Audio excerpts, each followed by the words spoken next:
Thank you. In the wake of Citizens United, there is reason to be concerned that politicians have become increasingly beholden to large private and corporate donors, and at the same time that the specific donors who wield this influence are hidden from public view. From your perspective, what specific legislative actions would Congress need to take in order to enact meaningful campaign finance reform? And how have your policy commitments on campaign finance reform influenced your own fundraising for this race? Candace Valenzuela. So Congress did take action on this. It was the very first piece of legislation they pushed through last session, H.R. 1. They were trying to push through robust campaign finance reform. And you ask yourself, okay, there's so many issues. Why would they push campaign finance reform first? It underlies absolutely everything that is wrong and right with this country. So if you're talking about meaningful gun reform, gun sense, you can't have that with the NRA being able to put their hands in the pockets of politicians.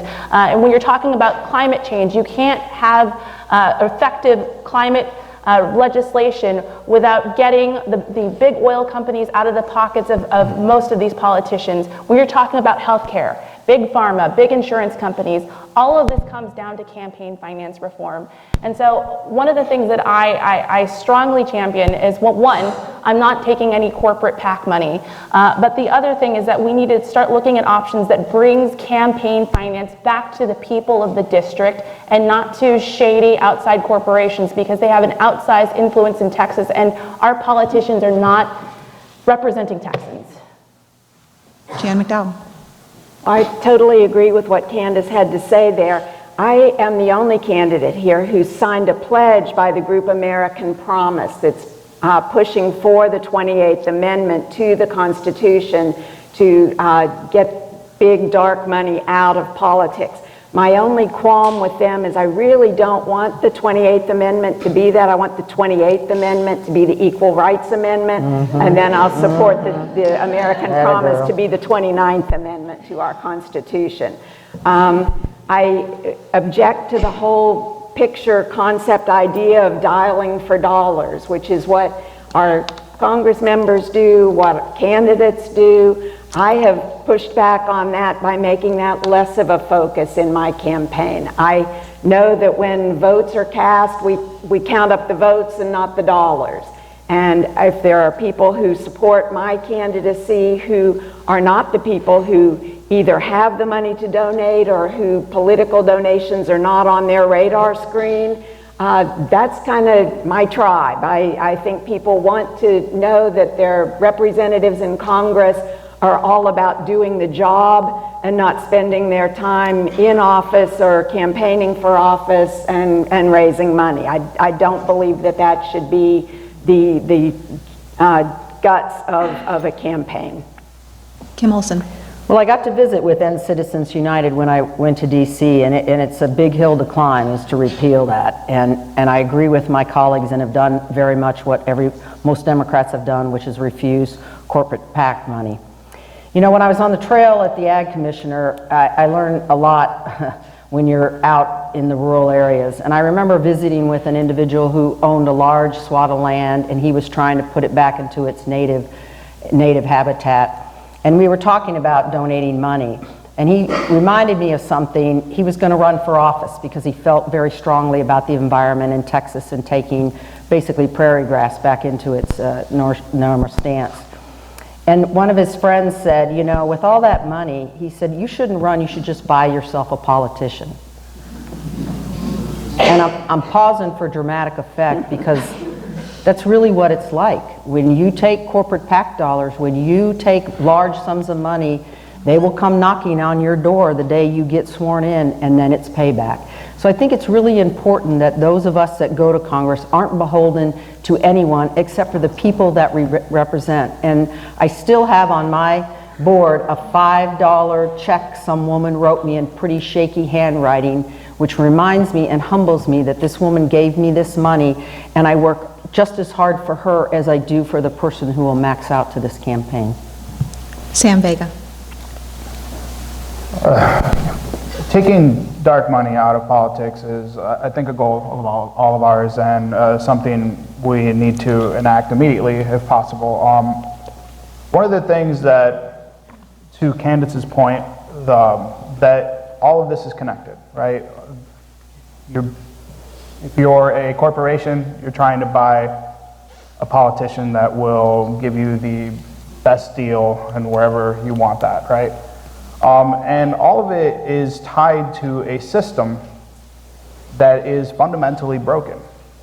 It's all greed-based, and we can talk around it all you want, but the truth of the matter is that we have a system that rewards greed. And unless we deal with that, unless we deal with it on a societal level, we will never get away from this. And we need to start striving for ways to take care of each other, not take care of shareholders. And that's the biggest fight that we need to really concentrate on. Elections, they need to be more publicly funded. We need to make sure that voting is not a barrier, which it is now. And to do those things, we really need to take hold and fight against greed, which is, it's an endemic. John Began. So I agree about HR 1. I would love to see the Senate Majority Leader bring that up for a vote. I think that would be great. I don't know that that's going to happen, though.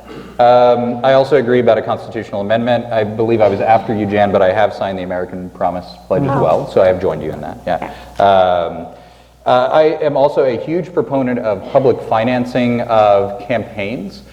Right now, I'm at a slight disadvantage. I have a day job. So I work for a nonprofit over in Fort Worth that works across 9 counties to help with foster kids. And I do that because my wife's a teacher and we don't have a whole bunch of money sitting around and I'm not retired, and so I can't do that. That is a huge barrier. There are so many people who are kept out of this process because they can't leave that job, and it is a challenge when you're trying to work 40 hours over here, or you're trying to do call time and you're trying to knock doors and go to events and all of that. It is a huge, huge barrier. We have a lot of excellent people who I would love to have representing me, who are currently unable to. And so I think public financing is one of the best things we can possibly do. We have not accepted corporate PAC money. We don't have any bundlers. Our average donation is $23. And so what we've done is we've just really made sure to use our dollars wisely. Richard Fleming. I, just like John, I'm a small business owner, which is a little bit different from John. But I have a day job, so I have to work every day. And so I don't get the opportunity to dial for dollars because I have to dial for my family and to make sure we got income coming in. But I do think there must be campaign finance reform, ladies and gentlemen. This has gotten out of hand. When you take a look at the monies that are coming in to these coffers, it's pretty obvious kind of where folks trying to make things go. You have to have the money. You have to have the money. If you're a good candidate and you represent your district well, why do you have to have this money?